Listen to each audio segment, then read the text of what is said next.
Oggi siamo a due volte i ricavi che facevamo prima della quotazione, quindi siamo passati circa da 90 milioni scarsi ai 207 dello scorso anno, quindi Sì. un po' più di due volte, e siamo circa due volte scarse le bid rispetto alla quotazione. Ok, avete quindi duplicato le vendite dall'inizio Sì.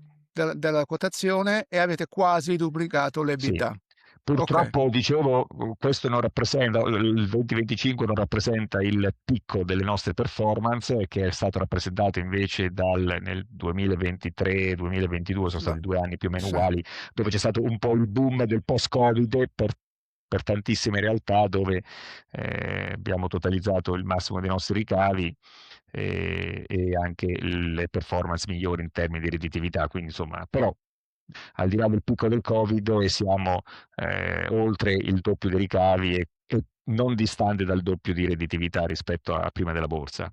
Tuttavia il prezzo del titolo è rimasto abbastanza Il fermo. prezzo del ticket, so, forse questa è una nota dolente, Massimo. Infatti, parliamo di questo perché è una Sì, nota dolente, ma ahimè è una nota non unica, anzi. No, diciamo che subito dopo la quotazione, nel periodo post quotazione, il mercato era reattivo, il titolo era salito come altri titoli in maniera anche importante e soddisfacente fino a raggiungere circa 34-35 euro per rispetto al azione. valore di quotazione che era 23, il Sì, valore di IPO. E in quel periodo c'era i peer che avevano insomma aiutato sicuramente le aziende, le small cap italiane per la raccolta e per mettere un faro su queste aziende, le small cap italiane che si andavano a quotare. I peer poi sono venuti meno e da lì dico siamo perché sia noi che altre small cap siamo scomparsi dai radar degli investitori, in modo particolare degli investitori stranieri. E oggi quindi il valore dell'azione che noi facciamo bene o facciamo male, purtroppo è lì. eh.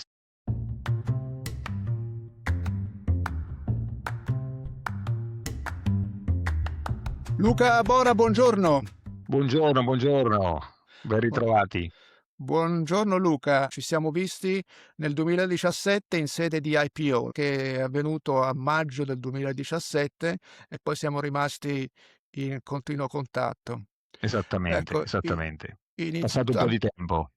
amministratore delegato di Indelbee, quindi cominciamo con un po' il tuo background, la tua biografia, la tua esperienza, fino ad arrivare all'IPO e ai giorni nostri. E poi cominciamo a parlare della società.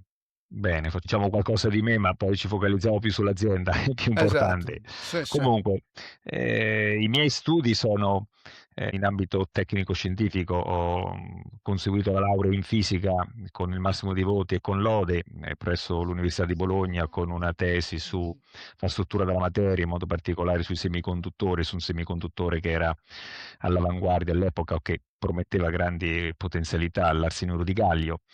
Poi ho fatto un piccolo periodo di insegnamento e sono andato poi a fare un master presso la Scuola di Studi Superiori Sant'Anna di Pisa in management dell'innovazione. E poi dopo sono andato prima con una borsa di studio, poi sono stato assunto dalla International Rectifier, che è un'azienda di semiconduttori americana, californiana, con due siti produttivi e di ricerca in Italia, nella zona di Torino, uno a Borgaro Torinese e l'altro a Venaria. E quindi sono rimasto lì circa 3 anni scarsi, dopodiché occupandomi prevalentemente di ricerca e sviluppo e ingegneria di processo.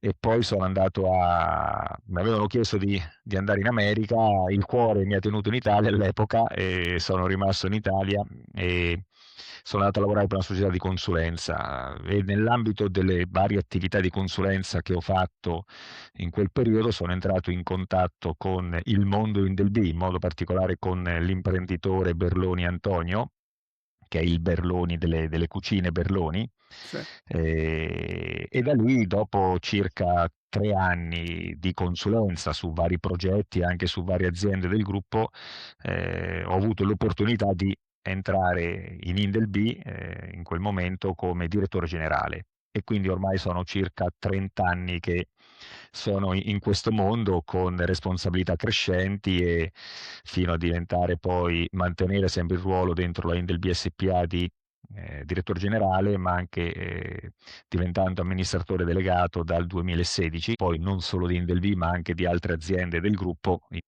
Sei diventato amministratore delegato in visione anche della quotazione, perché poi Sì, è sì, avvenuta. esattamente. In quel periodo, con un anno e mezzo d'anticipo, si stava ragionando su questo possibile passo, quindi serviva dare una governance un po' diversa all'azienda, e visto che comunque, seppur non ero amministratore delegato, ma in qualche modo ne facevo le veci, mi occupavo di tutti quegli aspetti tipici che riportano ad un amministratore delegato come responsabilità, e quindi insomma il passo probabilmente è stato naturale da parte della proprietà del presidente Antonio Berloni, assegnarmi anche questo ruolo, questa responsabilità.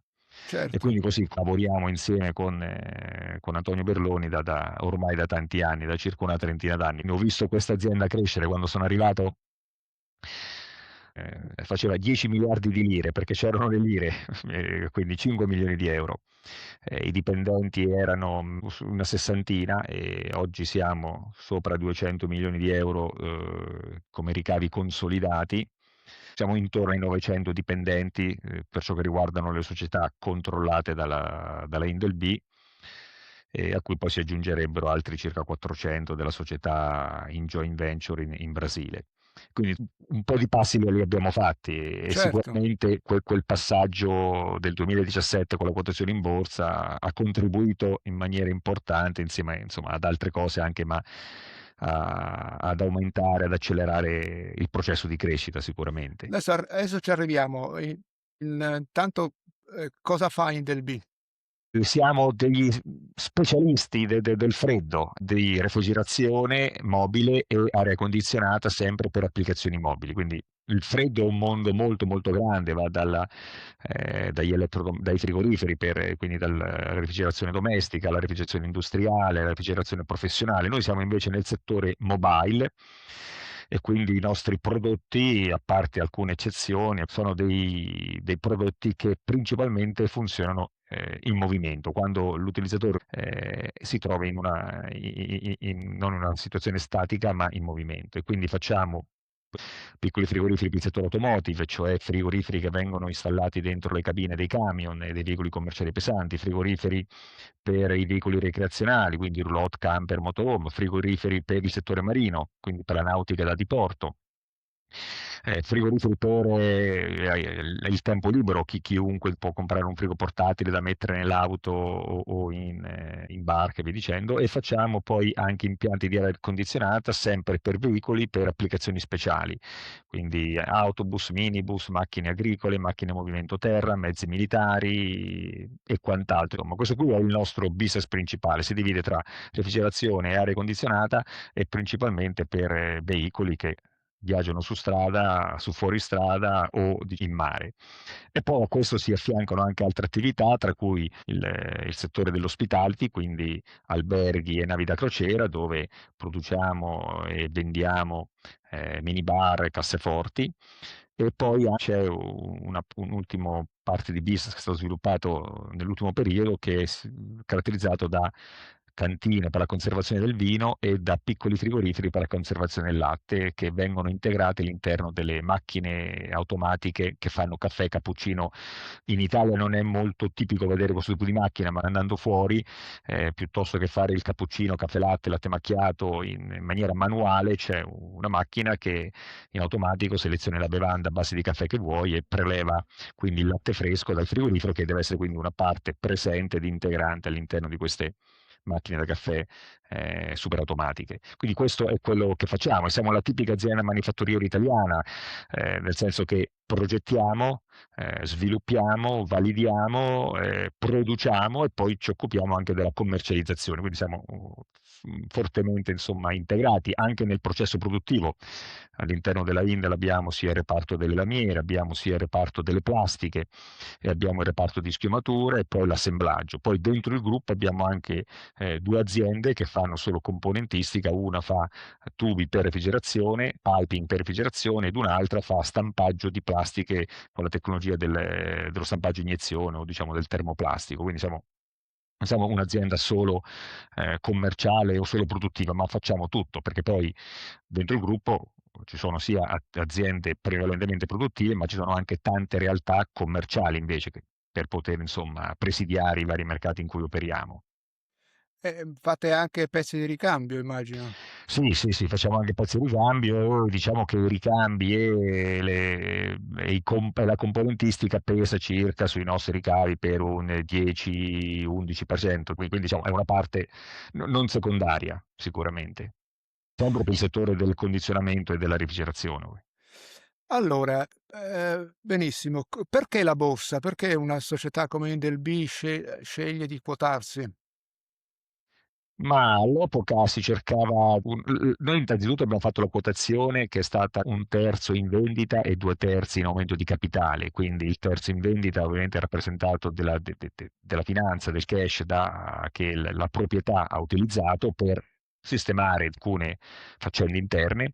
I due terzi in aumento di capitale è servito perché c'era l'idea di continuare una crescita che c'era già stata, che era stata una crescita organica anche per linee esterne, e per diciamo, poter portare avanti questo progetto senza indebitarsi, non avevamo così piacere di fare troppa leva e quindi si è deciso di andare in borsa e questo è stato sicuramente un boost per continuare a crescere. Se noi andiamo a cercare di indicare quelli che sono stati i driver della nostra crescita durante gli anni, sicuramente uno è stato l'aumento della nostra market share nell'ambito del settore automotive come fornitori primo impianto di frigoriferi per i grandi costruttori di tracche, che è durato dal 1990 fino al 2010 in Europa. Poi dopo abbiamo approcciato il mercato nordamericano e siamo diventati anche lì leader per questo specifico mercato in Nord America, attività che è andata dal 2012 al 2017 e poi nel 2017 siamo andati in borsa e attraverso i soldi raccolti dalla borsa abbiamo iniziato delle attività che prima non avevamo portato avanti di M&A che ha generato quell'ulteriore boost di crescita fino ad arrivare ai giorni d'oggi. Quindi il Quanto motivo è avete stato questo. raccolto?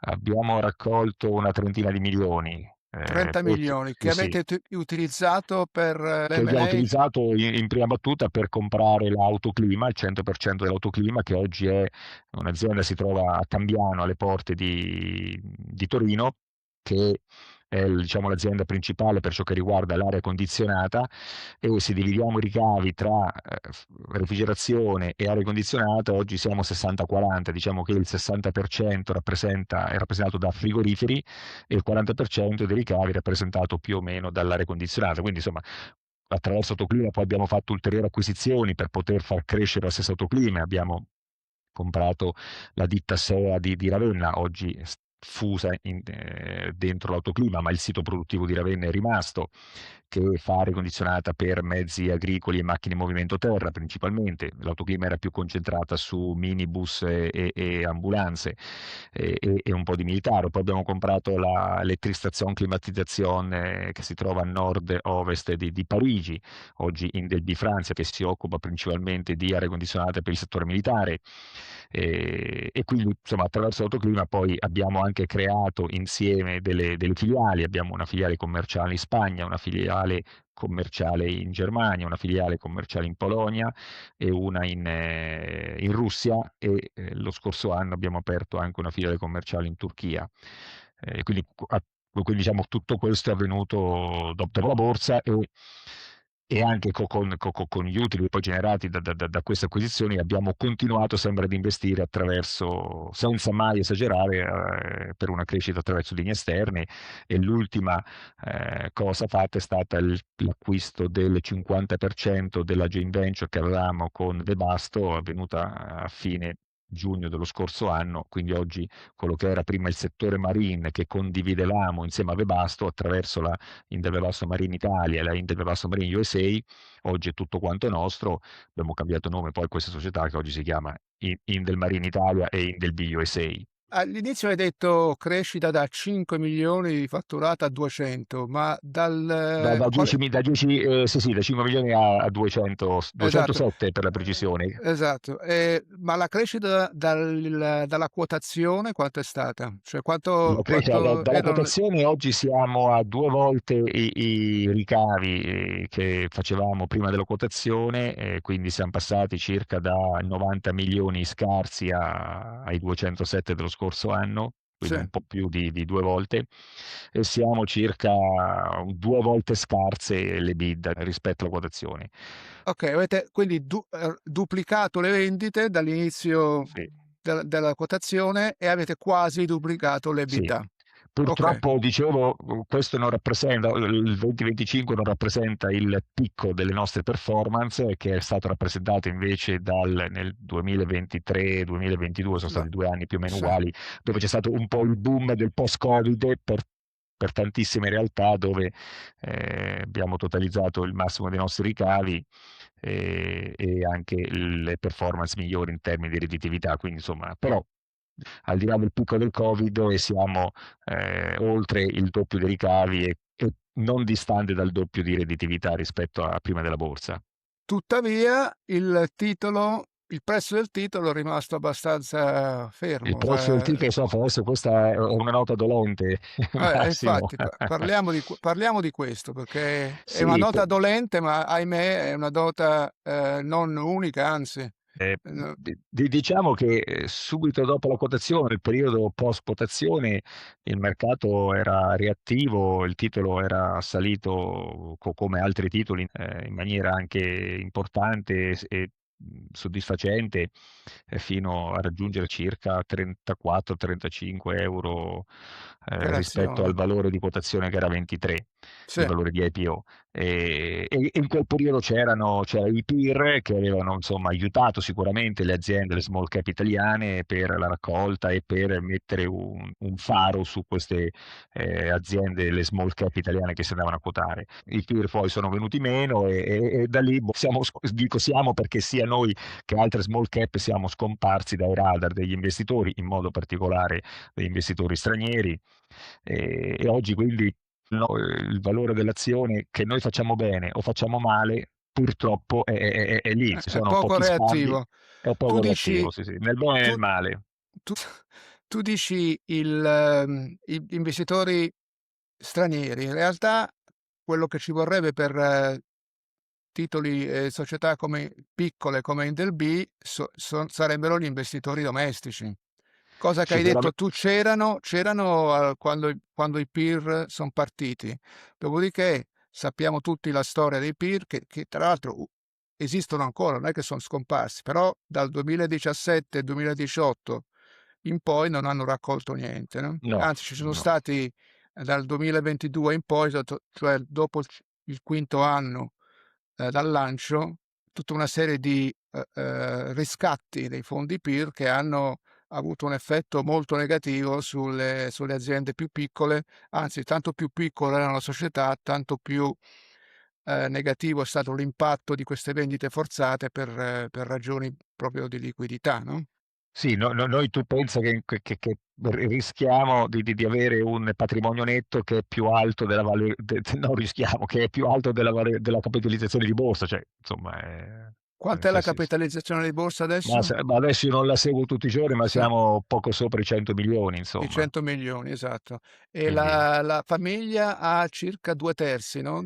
ha il 68% delle azioni, poi noi nel tempo abbiamo portato avanti un piano di buyback per Sì. cercare di, anche qui c'è qualche investitore che dice che va bene fare il buyback per aumentare gli scambi, c'è chi invece dice di no. Avete cancellato i titoli, giusto? No, non li abbiamo Sono cancellati. ancora treasury.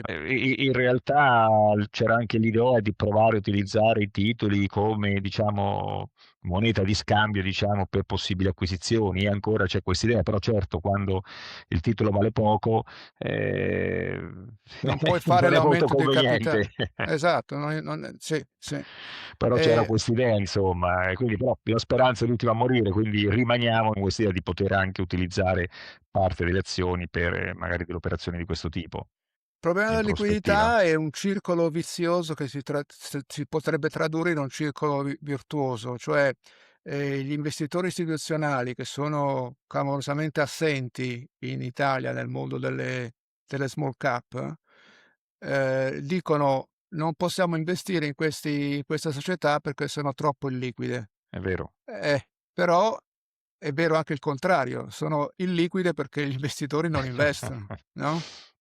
Sì, sì, Stavo confrontando lo shareholding del vostro competitor principale, di cui parleremo in mh, Svezia, che è Dometic, sì, che confermo.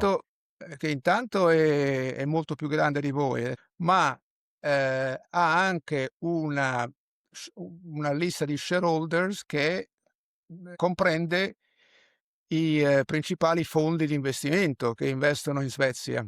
Questa è Sì, una sì. differenza molto importante tra il sistema Italia, di cui, sai, tutti parlano bene delle PMI, si parla molto delle PMI come l'ossatura dell'economia italiana, cioè si Poi però fanno quando devono convegni. investire investono in Unicredit, Intesa, Monte Eh, dei Paschi. quando lo fanno, cioè intanto la Sì, sì, parte italiana è piccola e quella italiana, di quella italiana il grosso, anzi il totale è investito in titoli a larga capitalizzazione. sì, Uno sì. dice vogliamo la liquidità, ma la liquidità si crea se ci sono gli investitori. E l'esperienza della Svezia lo dimostra, che poi non dimostra nemmeno però che liquidità significa performance, perché se andiamo a vedere la No, performance di Dometic è stata dopo il 2021 drasticamente negativa. assolutamente sì. Tu dicevi di un boost delle vendite dopo il 22-23, ma in No, realtà loro del dopo Covid, il eh, 22-23, ecco, quello lì proprio, diciamo, nel, nel l'imminente. ve- se tu guardi la performance di Dometic, ha avuto un picco a fine 21, poi quando sono cominciati è cominciata la guerra in Ucraina e l'aumento dei tassi di interesse, il titolo è sceso, ma addirittura dai picchi è sotto dell'80%. Sì, sì, sì, era arrivato circa a 140, se non ricordo male, in questi giorni, intorno a 25 più o meno, Eh, corone svedesi. Perciò dicevi nel bene e nel male. Con tutto ciò, però, la valutazione di Dometic è ancora superiore in termini di EBITDA e di PE rispetto alla vostra, che è un grande paradosso, che riflette anche questa liquidity discount che il titolo ha, perché è chiaro che un titolo che scambia quanto? 1.000 azioni al giorno quando va bene? Esatto, esatto, Quando va esatto. bene è chiaro Vabbè. che nessun investitore, Tolte le eccezioni, le giornate che rappresentano le eccezioni, con quel numero lì è distante da farlo tutti i giorni. capisci? Per cui è veramente un cane che si morde la coda. Tra l'altro la famiglia non ha intenzione di rendere Ma vedi, questa pure è un circolo vizioso dove il cane si eh, morde la coda, perché la famiglia dice: Ma io sarei disposto anche a diluirmi per raccogliere altro capitale, per rendere più attrattiva l'azienda, ma non posso diluirmi a questi valori, perché per me esatto. l'azienda vale decisamente di più di quello che oggi dice la borsa. E quindi anche qui siamo in una situazione di impasse in cui, e quindi se siamo quotati, andiamo avanti. Le mie preoccupazioni quotidiane, più che quello che quanto vale il titolo, dove c'è un azionista al 68%, è quello di cercare di gestire bene l'azienda, migliorare le performance, aumentare le quote di mercato. È un peccato perché essere quotati richiede anche molto impegno come società, ci sono tanti adempimenti che bisogna fare, per cui un po' di zavorra la butta l'azienda, no? O comunque un po' di costi l'essere quotati Eh, li genera. Tant'è vero che tante società poi scelgono di uscire.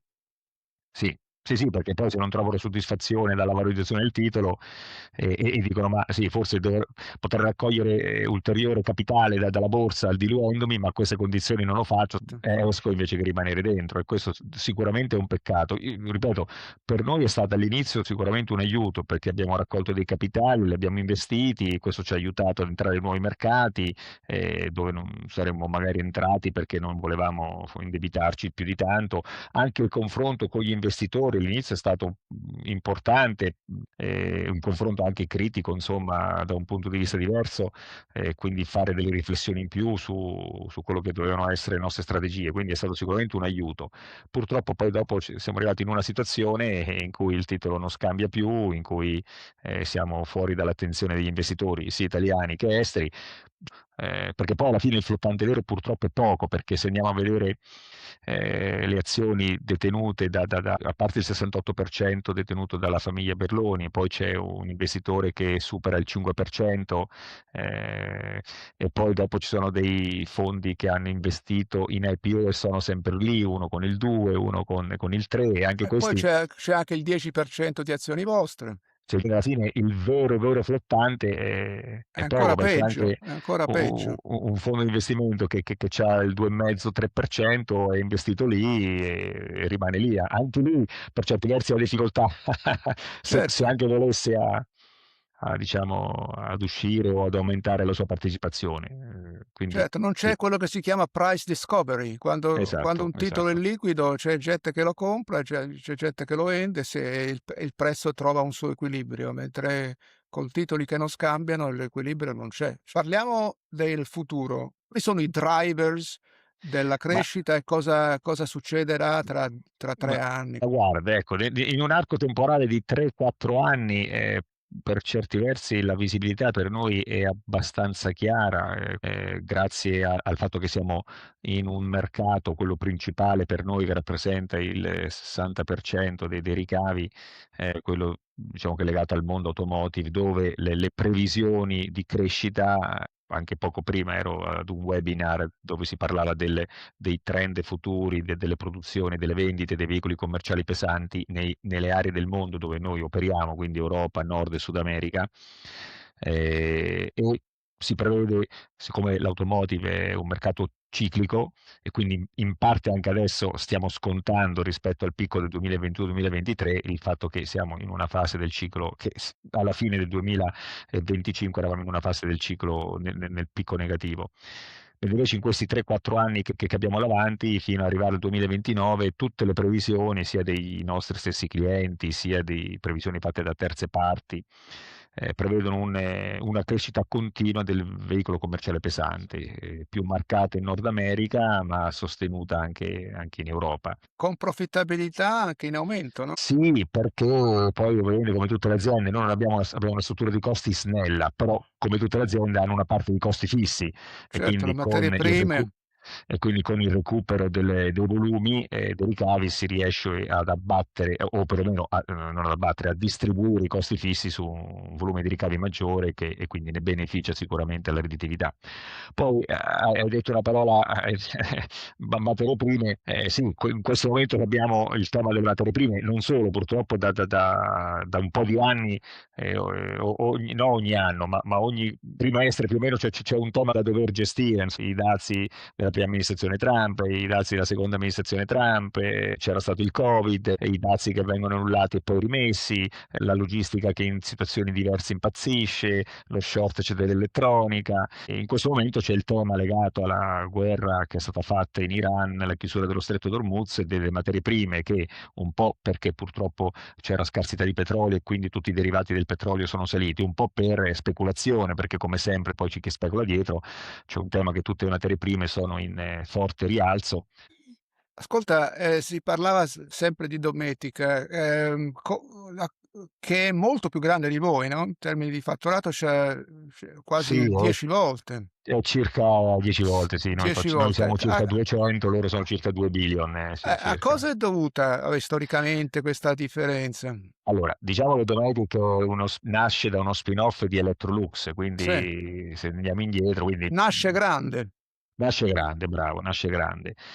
Poi, dopo essere nata grande, ha portato avanti una serie di acquisizioni veramente importante, cioè ha messo in piedi un processo di M&A e la crescita è stata per linee esterne. Tant'è che poi è diventato il vero nostro concorrente nel settore della refrigerazione mobile perché ha comprato un'azienda tedesca che si chiamava Eco, che era il nostro vero concorrente nel settore della nautica, dell'automotive, non era il concorrente Electrolux o diciamo la Dometic, ma lo è diventato perché comprò quello che era un nostro concorrente che aveva una size simile a noi. Poi Dometic oggi fa tante altre cose rispetto a quelle che facciamo noi, quindi è molto più grande, ma se noi ci andiamo a confrontare sui business in cui noi siamo, diciamo, dentro, siamo protagonisti, su quello che è il nostro business principale, frigoriferi per i veicoli commerciali pesanti, siamo di gran lunga i leader, servendo in maniera esclusiva 5 dei 7 brand europei e 5 dei 6 brand nordamericani, e il Sud America è equivalente all'Europa perché gli attori sono gli stessi. Cioè siete più Eh, grandi di Dometic sì, sì, all'interno nei nostri del mercati vostro sì. mondo, Nella esatto. refrigerazione per la nautica siamo di nuovo più grandi noi di Dometic, poi Dometic nella nautica vende tante altre cose e prodotti che noi non abbiamo, ma se parliamo dei nostri prodotti siamo di nuovo più importanti di lei. Dove noi siamo meno forti di loro è nel settore hospitality, minibar e casseforti. Siamo più forti di loro così in Italia, in Spagna perché siamo italiani, quindi siamo più presenti dal punto di vista commerciale in maniera molto capillare, in Spagna perché abbiamo da tempo un'organizzazione commerciale veramente ottima. Detto questo, sull'hospitality c'è un motivo per cui loro sono più forti, perché Electrolux in questo specifico mercato era già presente prima che ci fosse lo spin-off, quindi la Electrolux di tanti anni fa già vendeva nel settore alberghiero i minibar, per cui aveva una potenza di fuoco che era quella della grande Electrolux, e questa differenza è rimasta poi nel tempo. Detto questo, sono più grandi di noi, ma oggi hanno qualche grattacapo un po' in più, perché al di là che il titolo è sceso in maniera, diciamo, importante, questa politica molto aggressiva di crescita attraverso linee esterne li ha portati a fare anche delle acquisizioni in periodi che poi non erano magari migliori, cioè dopo il Covid hanno avuto questo picco di crescita, ma poi i ricavi, i mercati in cui loro operano sono andati un po' in difficoltà, si sono trovati abbastanza esposti con il debito per l'acquisizione che avevano fatto, e oggi Sono molto più indebitate di sì, voi, sì, hanno anzi, una voi leva di 3,3, 3,4, non ricordo contro il esattamente. vostro che è meno di uno. Noi siamo sotto all'1, sì, sì, sì. Quindi voi, il paradosso è che voi siete più conservativi, più solidi Assolutamente. dal punto di vista Siamo più del balance conservativi, più sheet, solidi, più attenti, insomma, agli investimenti che facciamo. Quindi, e con tutto ciò siete a sconto rispetto a loro, esatto. per le ragioni di cui abbiamo parlato. Sì. Ci vorrebbe un focus del risparmio nazionale, sia retail attraverso i PIR che gli investitori istituzionali, quindi fondi pensione, casse di previdenza, che dovrebbero destinare una parte minima, perché si tratta dell'1, 2, 3% del loro Esatto, patrimonio, quindi esatto, senza esatto. sconvolgere l'asset allocation che deve Sì. essere autonoma. Si tratta di convincerli a dedicare questa percentuale minima all'economia nazionale. Sì, perché poi S- si parla sempre, no, che, diciamo, la spina dorsale dell'economia italiana sono le small cap, eh, però poi dopo, esatto. Anzi, diciamo, questa spina dorsale non viene aiutata in qualche modo, corretto, senza esagerare, a rimanere ben, insomma, dritta, robusta, per che è poter una, continuare a sopportare il peso che sta sopportando. Perché dico, al di là che abbiamo investito, per dire, negli ultimi anni per ciò che riguarda la produzione, il processo, abbiamo investito più di 30 milioni negli ultimi anni, per seguire questo picco di crescita che prevediamo in base alle previsioni del settore automotive. Prevediamo che da qui al 2028-2029 dovremmo aumentare l'organico in Italia, e questo è un problema perché poi trovare personale in Italia non è così semplice, anzi tutt'altro, dovremmo aumentare di altre 100-150 unità, però mentre invece le grandi aziende dove magari i soldi vengono destinati magari hanno un processo inverso, perché o delocalizzano o magari tagliano perché efficientano con nuove tecnologie e quant'altro. Sì, sì, e sarebbe un aiuto destinato ad avere rendimenti positivi, cioè non è una cosa che uno fa per spirito patrio, è una cosa che fa No, no, se il sistema si innesca bene con soddisfazione, perché è chiaro ma- che si parlava del circolo vizioso, del circolo virtuoso. Quando un circolo vizioso diventa un circolo virtuoso, assolutamente. i valori delle società come Indelbee ne risentono positivamente, per cui investire nel mondo delle small cap e delle mid cap, tra l'altro, perché tu ti ricordi che l'indice STAR, Sì, fino al 22, quando è iniziato tutto questo processo negativo, ha avuto una performance molto superiore a quella dell'indice MIB, anzi quasi simile a quella dell'indice S&P in euro. L'indice STAR è stato lo star veramente del mercato italiano, ma dal 22 in poi, quando sono cominciati gli scatti di FIR, è iniziata una fase negativa anche di quello. è vero, infatti c'è stato un periodo in cui tutti ci spingevano e ci consigliavano a passare allo star e poi non lo abbiamo fatto e alla luce del poi dico per fortuna perché allo star ci sono ulteriori richieste, insomma, obblighi a cui bisogna ottemperare e visto come sta andando oggi lo Certo, star sarebbe stato solo un ulteriore appesantimento senza, diciamo, nessun beneficio. certo. Luca, cosa ti motiva? Perché ti svegli la mattina e vai al lavoro, a parte lo Ma stipendio? no, ma io sono una persona a cui piacciono le sfide, e per dire fuori dal lavoro ciò che mi appassiona è l'arrampicata, l'alpinismo e la vela, le regate, quindi diciamo che la sfida fa parte della mia natura e quindi lavorare in azienda, competere non solo in una regata velica piuttosto che in una scalata con te stesso è ciò che ritrovo anche tutti i giorni in azienda, insomma, diventa sempre più difficile, ma è piacevole ed è veramente stimolante poter affrontare queste sfide insieme alla tua squadra, insieme al tuo team. Insomma, se tutti i giorni il lavoro fosse lo stesso del giorno prima, dell'anno prima, sarebbe noioso, probabilmente non sarei la persona giusta per fare quel tipo di lavoro lì. Mentre invece le sfide molto diverse a cui continuamente ci troviamo davanti è questo quello che mi stimola. Tu sei azionista della società? No, non so, beh, lo sono stato nel passato, in questo momento non lo sono. In questo preciso istante no. Poi ti dico che diventa anche difficile esserlo perché ci sono i periodi di black period dove per un motivo o per un altro, perché stai preparando il bilancio, la semestrale, perché hai una possibile operazione di acquisizione in corso, quindi alla fine lo sono stato nel passato, in questo momento per evitare problemi no, non lo sono. No.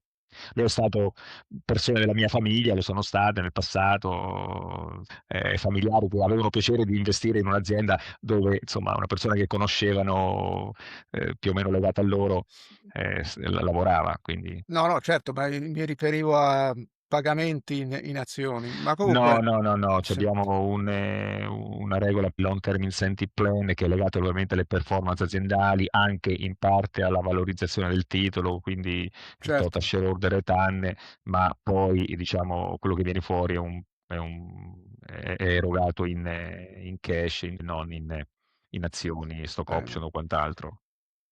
Luca, siamo in chiusura. Per finire, dimmi se c'è una persona, un personaggio, un imprenditore, un leader a cui ti ispiri.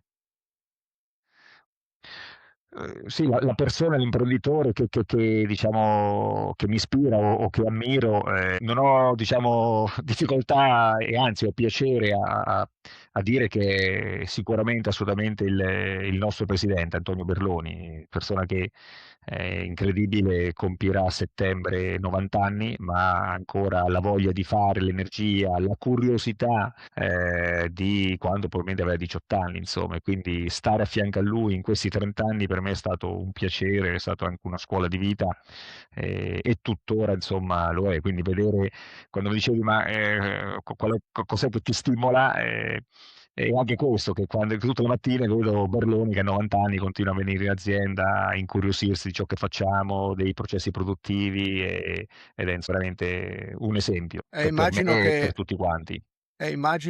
non sia l'imprenditore che ti sta sul collo, anzi ti è... No, no, no, no, no, una persona che ovviamente ha fiducia nella sua Certo, squadra, in modo particolare nel sottoscritto, ma che allo stesso tempo ha piacere di capire, di vedere che cosa stiamo facendo, non è la persona che guarda solo il numero, anzi, no, no, ha piacere di entrare nel dettaglio, in profondità e certo. ovviamente con la sua esperienza ammetto che spesso e volentieri riesce ad avere un punto di vista particolare, interessante e utile per poi arrivare alla soluzione giusta o alla decisione giusta. Bene Luca, grazie molto, è stata una conversazione molto interessante e sono usciti dei temi molto importanti. Grazie, grazie Massimo, è stato un piacere. Un saluto. Grazie.